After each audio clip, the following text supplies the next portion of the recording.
Hi நண்பா நண்பீஸ். December 1 நாளைக்கு தான் பொறக்க போது. ஸோ நாளையிலிருந்து ஒரு சில முக்கியமான மாற்றங்கள் நடைமுறைக்கு வர இருக்கு. அதெல்லாம் என்னன்ட்டு ஷார்ட் அண்ட் ஸ்வீட்டா பார்க்கலாம். மிஸ் பண்ணாம, ஸ்கிப் பண்ணாம வீடியோ ஃபுல்லா பாருங்க. பொதுவாவே ஒவ்வொரு மாசம் ஸ்டார்ட்டிங்ல சாமானிய மக்களுடைய பாக்கெட்கள நேரடியா தாக்கத்தை ஏற்படுத்தக்கூடிய சில மாற்றங்கள் நடைமுறைக்கு வரும். அந்த மாற்றங்கள்லாம் நன்மைகள் தரக்கூடிய மாற்றங்களாவும் இருக்கலாம். இல்ல தாக்கத்தை ஏற்படுத்தக்கூடிய மாற்றங்களாவும் இருக்கலாம். ஃபர்ஸ்ட்டு மேட்டரே வந்து இது வந்து பொதுமக்களுக்கு ரொம்பவே தேவையான ஒரு விஷயம்.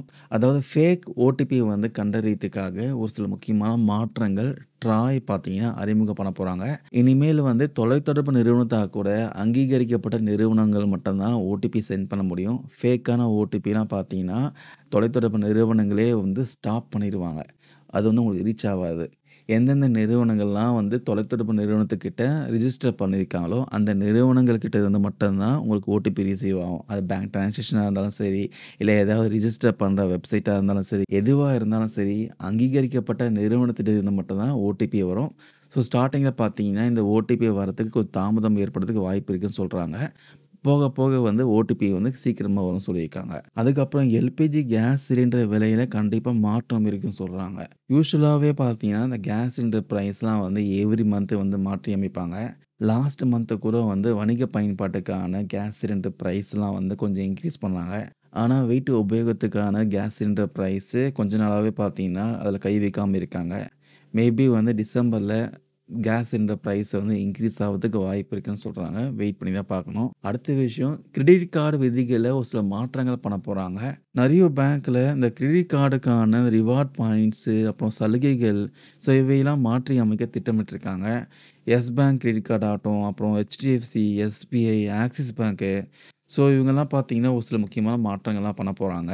ஸோ முக்கியமா Yes Bank credit card use பண்றீங்கன்னா, நீங்க வந்து விமானம் இல்லன்னா ஹோட்டல்ல ஏதாச்சும் வந்து புக் பண்றீங்க. அப்ப வந்து Yes Bank credit card use பண்றீங்கன்னா, அதற்கான ரிவார்ட் பாயிண்ட்ஸ் உடைய லிமிட்லாம் வந்து மாற்றி அமைக்க போறாங்க. அதுக்கப்புறம் HDFC பேங்க்ல ஒரு காலாண்டுக்கு, அதாவது ஒரு குவார்ட்டருக்கு பார்த்தீங்கன்னா, 1,00,000 வரைக்கும் யார் செலவு பண்றாங்களோ, அந்த வாடிக்கையாளருக்கு மட்டுமே இலவச ஓய்வறை பயன்படுத்தக்கூடிய வசதிய வந்து குடுக்க போறாங்களாம். இலவச ஓய்வறை குடுக்க போறாங்க. ஸோ, அத வந்து எப்படி குடுக்க போறாங்க? என்ன மாரி ஸ்கீமு? இத மாரி டீட்டெயிலா HDFC உடைய வெப்சைட்ட போய் செக் பண்ணி பாருங்க. உங்களுக்கு தெரிஞ்சுக்கலாம். ஸ்டேட் பேங்க்லயும், ஆக்சிஸ் பேங்க்லயும் பார்த்தீங்கன்னா, இவங்க 2 பேருமே சேர்ந்து ரிவார்ட் பாயிண்ட்ஸு, அதுக்கப்புறம் கிரெடிட் கார்டுக்கான கட்டணங்கள்லாம் திருத்தி அமைத்திருக்காங்க. ஸோ, அஃபிஷியல் வெப்சைட்ல போய் செக் பண்ணி பாருங்க. என்னென்ன சேஞ்சஸ் பண்ணியிருக்காங்கன்னு தெரிஞ்சுக்கலாம். அதுக்கப்புறம் மாலத்தீவுக்கு போக எதனா பிளான் பண்ணியிருந்தீங்கன்னா, மறக்காம ஞாபகம் வச்சுக்கோங்க. அதுக்கான கட்டணம்லாம் வந்து இப்ப இன்கிரீஸ் பண்ணியிருக்காங்க. இந்தியாவுலருந்து யாரெல்லாம் மாலத்தீவு சுற்றி பார்க்க போறீங்களோ, இந்த மாசம் முதல் பார்த்தீங்கன்னா, விமான கட்டணம் வந்து அதிகமா செலுத்துற மாரி இருக்கும். எக்கனாமி கிளாஸ்ல வந்து யார் போறீங்களோ, கிட்டத்தட்ட ரூ. 2,532 இருந்து ரூ. 4,220 இன்கிரீஸ் பண்ணியிருக்காங்க. அதே மாரி பிசினஸ் கிளாஸ்ல யார் போறீங்களோ, 10,129 இன்கிரீஸ் பண்ணியிருக்காங்க. அதுக்கப்புறம் ஃபர்ஸ்ட் கிளாஸ்ல யார் போறீங்களோ, அவங்க பார்த்தீங்கன்னா, ரூ. 20,257 கட்டணமா செலுத்த வேண்டும் சொல்றாங்க. ஸோ, இது மாரி ஒரு சில முக்கியமான மாற்றங்கள் நடைமுறைக்கு வர இருக்கு. இந்த மாற்றங்கள்லாம் ஒரு சிலருடைய மாத சம்பளத்தில ஒரு குறிப்பிடத்தக்க தாக்கத்தை ஏற்படுத்தக்கூடிய வாய்ப்புகள் இருக்கு. ஸோ, அதனால திட்டமிட்டு செலவு பண்ணுங்கன்ட்டு சொல்றாங்க. பதிவில ஷேர் பண்ண அப்டேட்ஸ் வந்து யூஸ்ஃபுல்லா இருக்கும்னு நெனைக்கிறேன். தேங்க் யூ நண்பா, நண்பீஸ்.